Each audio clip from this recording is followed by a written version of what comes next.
ஆனா குரான் வர்றதுக்கு முன்னாடியே அவங்க கடைபிடிச்சாங்க. குரான் இல்ல, குரானுக்கு முன்னாடி எந்த புத்தகமும் இருக்கல. என்ன மன்னிச்சிடுங்க, புத்தகங்கள் இருந்தது இல்ல இருக்கல. இல்ல. புனித வேதத்தை பத்தி என்ன சொல்றீங்க? பைபிளை பத்தி என்ன சொல்றீங்க? பாருங்க, நீங்க பைபிள் அல்லது புனித வேதங்களை பத்தி பேசினா முதல்ல ஆதியாகமம், யாத்திராகமம், லேவியராகமம் புனித மற்றும் தோரா. ஆனா அது ஒரு வரலாற்று பதிவு. அதுதான் முதல் 5 புத்தகங்கள்னு உங்களுக்கு சொல்லுது. ஆமா. அப்புறம் உங்களுக்கு பென்டாட்டியூக் தான் தோரா இல்லையா?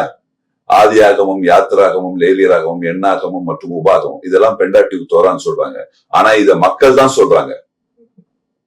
இப்போ நாம பைபிளையும் குரானையும், பைபிள் மற்றும் குரானோட இருப்பை ஆராய்வோம். குரான் மனித குலத்திற்கு வந்த காலத்திலிருந்தே மனப்பாடம் செய்ய பரம்பரையா வந்து இல்ல. நான் மனித குலம் உருவான நாளை பற்றி பேசுகிறேன். அது எல்லா காலத்திலும் உலகத்துள்ள எல்லா நாடுகளும் மனப்பாடம் செய்யப்படும். அப்ப அது எங்கிருந்து வந்தது? பைபிள் எங்கிருந்து வந்தது? அதான் நானும் சொல்றேன். ஆனா நேரடியாக முகமது கிட்ட இருந்து வந்தது நான் நினைச்சேன். இல்ல அதுதான் உங்க பிரச்சனை. குரான் அப்படி சொல்ல. நான் உங்களுக்கு சொல்றேன். குரான் சொல்லுது ரமலான் மாதத்தில் தான் குரான் இறக்கப்பட்டது. அது மனிதர்களுக்கான வழிகாட்டி. ஆனா அது எந்த வருஷம் சொல்லலையே. இல்ல, எல்லா காலத்துக்கும். ரமலான் மாதம் வருஷம் கிடையாது. அப்புறம் ஏன் நாம 1400 கூட சுருக்கிக்கணும்னு சொல்றீங்க? அது சும்மா நான் இந்த பேருக்கு இருக்கிற முஸ்லிம் உலகத்தை பத்தி பேசுறேன். இல்ல, உண்மையில அதுக்கு முன்னாடி முஸ்லிம்கள் இருந்ததா நமக்கு தெரியும். இல்ல, அட்லீஸ்ட் எந்த ஒரு அதிகாரத்தில் இல்ல. ஆமா உண்மையில் நீங்க வரலாற்றை வேறுபடுத்தி பார்க்கணும். உங்களுக்கு தெரியும்.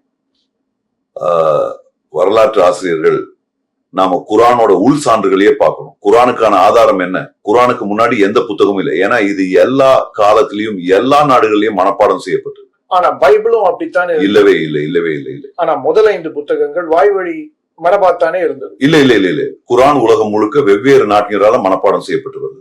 ஆனா பைபிள் கடந்த காலத்திலேயோ, நிகழ்காலத்திலேயோ, எதிர்காலத்திலேயோ மனப்பாடம் செய்யப்பட்டதா எந்த ஆதாரமும் இல்லை. அதனால குரான் பைபிளுக்கு முந்தைய.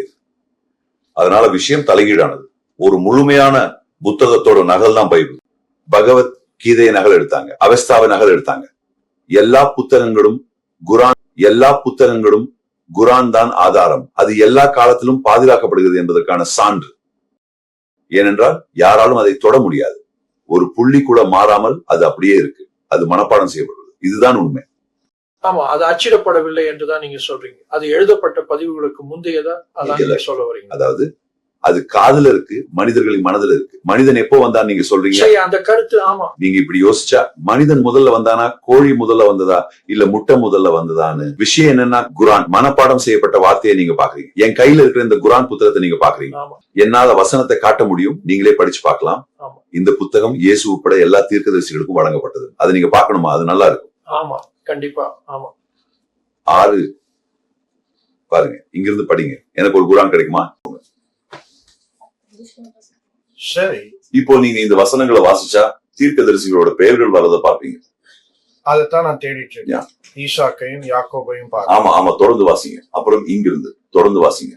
பெயர்களை அப்படியே தொடர்ந்து பார்ப்போம். அவருடைய சந்ததியில் தாவீது, சாலமோன், யோபு, யோசேப். ஆமா, இந்த பெயர்கள் எல்லாமே வரும். யோபு இவங்க 2 பேரை விடவும் ரொம்ப மூத்த. ஆமா, ஆனா யோசேப்பு, மோசே மற்றும் ஆரோன் நன்மை செய்கிறவர்களுக்கு நாம் இவ்விதமே வெகுமதி அளிக்கிறோம். அவர் என்ன சொல்றாருன்னா, ஆமா, இல்ல இது இவ்வளவுதான். தொடர்ந்து வாசிங்க. சக்கரியா இங்க இத வேற மாதிரி எழுதிருக்காங்க. சரி, பரவாயில்ல. மற்றும் யோவான் மற்றும் இயேசு மற்றும் எலியாஸ் அனைவரும் நீதிமான்கள் வரிசை. சரி, ஆமா, நீதிமான்கள். அப்புறம் இஸ்மாயில் மற்றும் எலிசா மற்றும் யோனா மற்றும் எலிசா. லோத்து உங்களுக்கு தெரியுதானே? சோ இந்த 18 பேர்கள் தான் சாரதி. லோத்துவுக்கு 2 மகள் இருந்தாங்க. சோதோம் உங்களுக்கு தெரியும். அப்புறம் தன் சொந்த மகளோடவே ஒருவர் வச்சிட்டார். மனைவி உப்பு தூணாக மாறினார். சரியா? ஆமா, பைபிள்ல.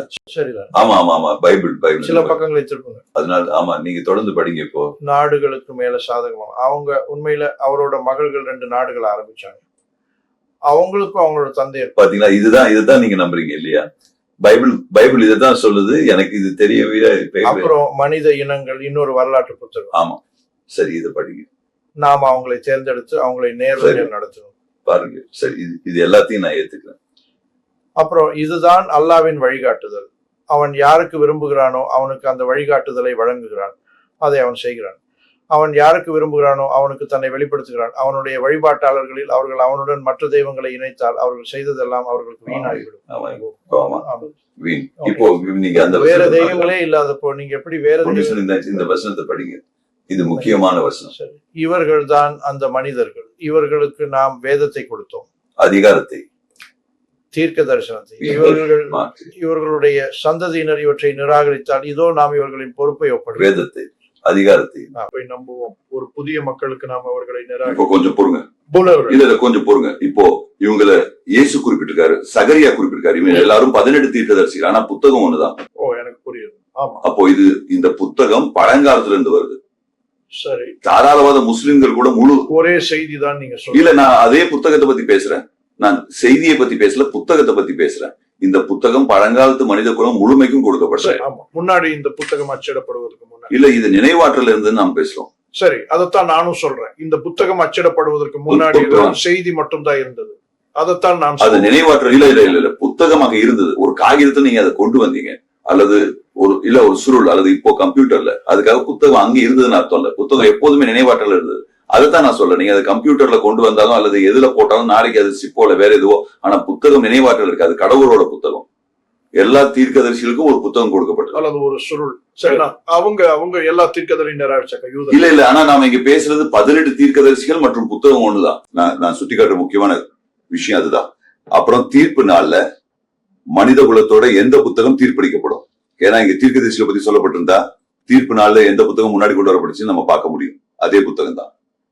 சரி, அவர் புத்தகம் சொன்னா அது எல்லாமேவா இல்ல அதுல ஒன்னான்னு எனக்கு தெரியல. சரி, நீங்க சொல்லுங்க, எத்தனை பேர் படிச்சீங்க? 18 தீர்க்கதரிசியோட பேரை நீங்க படிச்சீங்க? 18 புத்தகம் மட்டும் அந்த புத்தகம். அப்புறம் குர்ஆனோட முதல் வாக்கியம் சொல்லுது அது ஒரு புத்தகம், அதுல எந்த சந்தேகமும் இல்லை, தங்களை காத்துக்கொள்வதற்கு அது ஒரு வழிகாட்டி. சோ அந்த புத்தகம் நமக்கு கொடுக்கப்பட்டிருக்கு. அந்த புத்தகம் தீர்க்கதரிசி கொடுக்கப்பட்டிருக்கு. அப்புறம் அந்த புத்தகம் தீர்ப்பு நாள்ல வைக்கப்படும். நீங்க தீர்ப்பளிக்கப்படுவீங்க. சோ ஏன் வெவ்வேறு புத்தகங்கள் இருக்குன்னு நினைக்கிறீங்க? ஏன்னா நம்ம அப்படி பழக்கப்பட்டுட்டோம். ஆனா ஆனா அது எந்த புத்தகம்னு சொல்ல நான் படிக்கிறேன். நான் புத்தகத்தை படிக்கிறேன். ஆமா, ஆனா அது சொல்லலையே. சரி, நான் புத்தகத்தை படிக்கிறேன். புத்தகம் நான் குர்ஆன் சொன்னேனா? இல்ல, நான் குர்ஆன் சொல்ல. ஏன்னா குர்ஆனா புத்தகம் அர்த்தம் இல்ல. உங்ககிட்ட புத்தகம் இருந்தா உங்களுக்கு ஒரு போதகர் தேவையில்லாத ஒரு நாள் வரும். சரி, நமக்கு அங்க இல்ல. நம்ம உங்ககிட்ட ஒரு புத்தகம் இருந்தா கடவுளை தெரிஞ்சுக்கணும் உங்களுக்கு யாரும் சொல்ல தேவையில்லை. ஏன்னா உங்களால கடவுளை உங்களுக்கு இருந்தா கடவுளை தெரியும். உலகத்துல இருக்கிற எத்தனை முஸ்லிம்கள் உங்ககிட்ட இந்த 18 தீர்க்கதரிசிகளுக்கு தான் வேதம் கிடைச்சதுன்னு சொல்லிருக்காங்க? யாரும் அப்படி சொன்னதே இல்லை. சொல்றாரு, மனித குலத்துக்கு தெரியாத உலகத்துல ஒருத்தர் வந்து இந்த வேதத்தை போதிப்பாரு. முஸ்லிம்கள் இதை படிக்க மாட்டாங்க நினைக்கிறீங்களா? முஸ்லிம் மக்கள். ஆமா, ஆனா அவங்கள பெரும்பாலானவங்க இதை படிக்கிறது இல்ல. நான் அவங்களோட மத்த மொழிகளை பத்தியும் பேசுறேன். அவங்களுக்கு வேற மொழியும் தெரியும். அவங்கள பெரும்பாலானவங்க இதை படிக்க இல்ல. நான் சொல்லுவேன், இந்த உலகத்திலேயே அதிகமா படிக்கப்படுற புத்தகம் இதுதான். ஒரு நொடி கூட புரியாம இல்லாம. உங்களுக்கு தெரியும், நீங்க பாகிஸ்தான், ஆப்கானிஸ்தான் எல்லாம் வாழ்ந்திருக்கீங்க. உலகத்திலேயே ஒவ்வொரு நொடியும் அதிகமா ஆனா புரியாம படிக்கப்படுற புத்தகம் குர்ஆன் தான். நீங்க நினைக்கிறீங்க? ஆமா, அது அவங்களுக்கு புரியறது இல்ல. யாருக்கும் புரியறது இல்ல. யாருக்குமே இல்ல. நான் சொல்றேன், அது அவங்க வாழ்க்கையை சிறப்பாக்குதா? விஷயம் சிறப்பாக்குது இல்ல. அவங்களுக்கு புரியறதே இல்ல. நீங்க நம்புறீங்க, சும்மா படிக்கிறீங்க. இந்த புத்தகம் 1400 வருஷத்துக்கு முன்னாடி அருளப்பட்டதுன்னு மனிதர்கள் நம்புது. ஆனா அதுல அப்படி சொல்லவே இல்லை. அதனால தீர்ப்பு நாள்ல இந்த புத்தகம் முன்னாடி கொண்டு வரப்படும். புரியுதா? நீங்க அதை படிப்பீங்க. புரியுதா? இல்ல, நிச்சயமா நீங்க படிச்சு சரி பார்ப்பீங்க. சரி, இந்த வசனத்தை பார்ப்போம். மேலும் பூமி அதன் இறைவன் மொழியால் பிரகாசிக்கும். அந்த புத்தகம் திறந்தே வைக்கப்பட்டிருக்கும். தீர்க்கதரிசிகளும் சாட்சிகளும் முன்னிலைப்படுத்தப்படுவார்கள். அவர்களுக்கு இடையே நியாயமான தீர்ப்பு வழங்கப்படும். அவர்களுக்கு எந்த அநீதியும் இழைக்கப்படாது. மேலும் ஒவ்வொரு ஆத்மாவுக்கும் பலன் அளிக்கப்படும். ஒவ்வொரு ஆத்மாவுக்கும் முழுமையாக அளிக்கப்படும். தீர்ப்பு நாளில் வரக்கூடிய புத்தகம் இதுதான். தீர்க்கதரிசிகள் முன்னிலைப்படுத்தப்படுவார்கள். தீர்க்கதரிசிகளுக்கு ஒரு புத்தகம் கிடைத்தது. நமக்கும் அதே ஒரு புத்தகம் கிடைத்திருக்கு. உண்மை ஒண்ணுதான் இருக்கு. நாம இப்ப புத்தகத்தை பத்தி பேசுறோம். தவ்ராத்னா என்னன்னு என்னால விளக்க முடியும். குர்ஆன்னா என்ன, இன்ஜீல்னா என்ன நீங்க தெரிஞ்சுக்க விரும்பினா, தவ்ராத்ங்கிறது ஒரு புத்தகம் கிடையாது. தவ்ராத்னா அந்த புத்தகத்தோட சட்டம்னு அர்த்தம். குர்ஆன்னா அந்த புத்தகத்தை ஓதுறதுன்னு அர்த்தம். இன்ஜீல்னா அந்த புத்தகத்தோட நற்செய்தின்னு அர்த்தம். நாசில்னா அந்த புத்தகத்தோட வெளிப்பாடுன்னு அர்த்தம். ஹிக்மத்னா அந்த புத்தகத்தோட ஞானம்னு அர்த்தம். இந்த புத்தகத்துக்கு சில தன்மைகள் இருக்கு. கடவுளுக்கு சில தன்மைகள் இருக்கிறது போல இந்த புத்தகத்துக்கும் சில தன்மைகள். இதெல்லாம் தனித்தனி புத்தகங்கள் கிடையாது. ஏன்னா 18 தீர்க்கதரிசிகளுக்கு புத்தகம் கிடைச்சது நான் உங்களுக்கு, இயேசுக்கு அதே புத்தகம் தான் கிடைச்சது. நான் சொல்றது உங்களுக்கு புரியுதா? அப்போ உண்மை அங்கதான் இருக்கு. ஏன்னா கடவுளுக்குன்னு ஒரு கொள்கை இருக்கு. அதை அவர் எப்பவும் மாத்திக்க மாட்டார். இந்த புத்தகம் எப்பவும் மாறுதில்லை. அப்புறம் என்ன ஆச்சு? மக்கள் கதைகளை உருவாக்க ஆரம்பிச்சாங்க.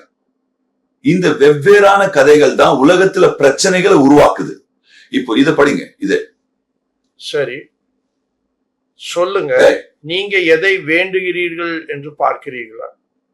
நீங்க எதை வேண்டுகிறீர்கள்? ஆமா, நீங்க வேண்டுகிறீர்கள். எனக்கு இதன் அர்த்தம் தெரியும். நீங்க வேண்டுகிறீர்கள், பிரார்த்தனை செய்கிறீர்கள். கூப்பிடுங்க, நீங்க கூப்பிடுங்க, அதுக்கு பிரார்த்தனை செய்யுங்க. பிரார்த்தனை செய்யுங்க. சரி. இன்வோகார் என்பது பிரார்த்தனைக்கான பழைய லத்தீன் வார்த்தை. சரி. அல்லாஹ்வை தவிர அவர்கள் எதை படைத்திருக்கிறார்கள் என்று எனக்கு காட்டுங்கள். அதை படிங்க. சரி. அவங்க எதை படைச்சிருக்காங்க? இந்த மக்கள் எதை படைச்சிருக்காங்க? வானம். சரி சரி, ஆமா ஆமா. கடவுளை தவிர நீங்க யாரை கூப்பிடுவீங்கன்னு தான் அவர் கேட்க. ஆமா, அதை படிங்க. சரி. இதற்கு முன் அல்லது உங்களிடம் இருக்கும் ஏதேனும் அறிவு நீங்க சொல்வது உண்மை என்றால் இல்ல, ஒரு புத்தகத்தை கொண்டு வாங்க. எனக்கு ஒரு புத்தகத்தை கொண்டு வாங்க. இதற்கு முன்னாடி இந்த புத்தகம். சரி சரிங்க. அங்க ஒரு சவால் இருக்கு. படிங்க. இதற்கு முன் அல்லது உங்களிடம் இருக்கும் ஏதேனும் அறிவு நீங்க சொல்றீங்க. உலகத்துல இருக்கிற மக்கள், யூதர்கள், கிறிஸ்தவர்கள், அப்புறம் முஸ்லிம் சொல்லப்படுறவங்க எல்லாரும் இந்த புத்தகத்துக்கு முன்னாடி உலகத்துல வேற புத்தகங்கள், அதாவது வெவ்வேறு புத்தகங்கள் இருந்ததா நம்புறாங்க. அதனால அவங்க வானத்துல என்ன படைச்சாங்க, இல்ல அறிவுல அவங்களுக்கு என்ன பங்கு இருக்குன்னு கடவுள் அவங்க கிட்ட கேட்கிறாரு. இந்த புத்தகத்துக்கு முன்னாடி இருந்த ஒரு புத்தகத்தை கொண்டு வாங்க. அப்போ பைபிள் இருக்கு. அது ஒத்து போகல. அதனால இந்த கடவுளோட புத்தகங்கள் அவர் ஒரு சவால் விட்டார். நீங்க உண்மையானவரா இருந்தா இதுக்கு முன்னாடி இருந்த ஒரு புத்தகத்தை கொண்டு வாங்க. இதுக்கு முன்னாடி இருந்த ஒரு புத்தகத்தை உங்களால எப்படி கொண்டு வர முடியும்? ஏன்னா இது கடவுளோட புத்தகம். கடவுளோட புத்தகம் மாறாது. அது முழுமையானது. ஒரு புள்ளி கூட மாறாம, எந்த தப்பு இல்லாம மனப்பாடம் செய்யப்பட்டது. உண்மை என்னன்னா, உலகத்துல இந்த புத்தகம் மக்களோட மனசுலயும் இதயத்திலையும் பாதுகாக்கப்படுகிறது. இதுதான் உண்மை. இது மூளையோட பரிணாம வளர்ச்சியால நடந்ததில்லை. இது எப்போயுமே அங்கதான் இருந்தது. ஆமா ஆமா, அதுல எந்த பயனும் இல்லை. அதனால கடவுள் அதை மக்களோட இதயத்திலையும் மனசுலயும் பாதுகாக்கிற மாதிரி செஞ்சாரு. அவரே அதை செஞ்சாரு. உங்களுக்கு புரிஞ்சாலும் புரியாட்டியும் அவர் அந்த புத்தகத்தை பாதுகாப்பார். அதனால அவர் சொன்னார், இந்த மக்கள் தங்களுக்கு முன்னாடி ஒரு புத்தகம் இருந்தா நினைச்சா வாங்க, அதுக்கு முன்னாடி இருந்த ஒரு புத்தகத்தை கொண்டு வாங்க. ஆமா ஆமா, நீங்க சொல்றது உண்மைன்னா இதுக்கு முன்னாடி இருந்த ஒரு புத்தகத்தோட வாங்க. அதனால நான் படிக்கிறது தான் என் நம்பிக்கை. இந்த பூமி கிரகத்துல அப்படி ஒரு புத்தகம் இல்ல. எல்லா காலத்துக்கும் இதுதான் முதல் புத்தகம். எல்லா காலத்துக்கும் முதல் புத்தகம். இது எல்லா தீர்க்கதரிசிகளுக்கும் கொடுக்கப்பட்டது. இறுதி தீர்ப்பு நாளில் இந்த புத்தகம் வைக்கப்படும். தீர்க்கதரிசிகள் முன்னால் வருவார்கள். இயேசு உட்பட அனைத்து தீர்க்கதரிசிகளும் இதே புத்தகத்தை தான் குறிப்பிடுவார்கள். அதனால இப்போ எனக்கு தெரியுது இதுதான் உண்மையான புத்தகம். ஆனா நீங்க நம்புறீங்களா இது கிறிஸ்தவ பைபிளுக்கு முந்தையதுன்னு? உண்மையாவே நம்புறீங்களா? நான் உண்மையா நான் சொன்ன இந்த புத்தகம் நான் உங்களுக்கு உறுதி அளிச்சேன். இயேசு நான் உங்களுக்கு பார்க்க விருப்பம் இல்லையா? உங்களுக்கு இதெல்லாம் என்ன இருக்குன்னு அது சொல்லுது. இந்த புத்தகத்துக்கு முன்னாடி இருந்த ஒரு புத்தகத்தோட வாங்க. 5000 பிள்ளைகளோட இந்த புத்தகத்தை கொண்டு வரீங்க. இதை கடவுளோட புத்தகம்னு சொல்றாங்க. உங்க அறிஞர்கள் அப்படி சொல்றதை நான் பார்க்கல. தயவுசெய்து கவனிங்க. பைபிள்ல 5000 பிள்ளைகள் இருக்கு. முதல் புத்தகம் ஆதியாகமம். ஆபிரகாம் தன் சகோதரியை மணந்தார். லோத்து தன் மகள்களுடன் உறவு கொண்டார். நீங்க என்ன பேசுறீங்கன்னு உங்களுக்கு தெரியல. இதோட சாரம், சாலமோனுக்கு 1000 மனைவிகள் இருந்தாங்க. தாவீதுக்கு 99 மனைவிகள் இருந்தாங்க. என்னால இன்னும் நிறைய விஷயங்கள் சொல்ல முடியும். இதுல நிறைய முரண்பாடுகள் இருக்கு, நிறைய சட்டவிரோத இந்த வார்த்தைகள் உங்க சகோதரிக்கும் மகளுக்கும் கூட உங்களால படிச்சு காட்ட முடியாது. இதெல்லாம் பதிவு செய்யப்பட்டிருக்கு. உங்களுக்கு தெரியுமா, பைபிள்ல சில பகுதிகள் இருக்கு. இது எந்த காலத்திலயும் கடவுளோட புத்தகம் கிடையாது. நீங்க கிறிஸ்தவர்கள் கிட்ட கேட்டா அவங்க சொல்லுவாங்க இது ஒரு வரலாற்று புத்தகம். இது உண்மையாவே விதிகளுக்கான புத்தகம் கிடையாது. சரி, அது ஒரு யூத புத்தகம். அது ஒரு யூத புத்தகம். பழைய ஏற்பாடு. புதிய ஏற்பாட்டுல அவங்க சொல்றாங்க இயேசுவோட எங்களுக்கு இந்த உறவு இருக்கு. மறுபடியும் பிறந்த கிறிஸ்தவர். இப்போ நம்ம ரட்சிக்கப்பட்டோம். இனி நம்ம என்ன நினைக்கிறோமோ அதை செய்யலாம்.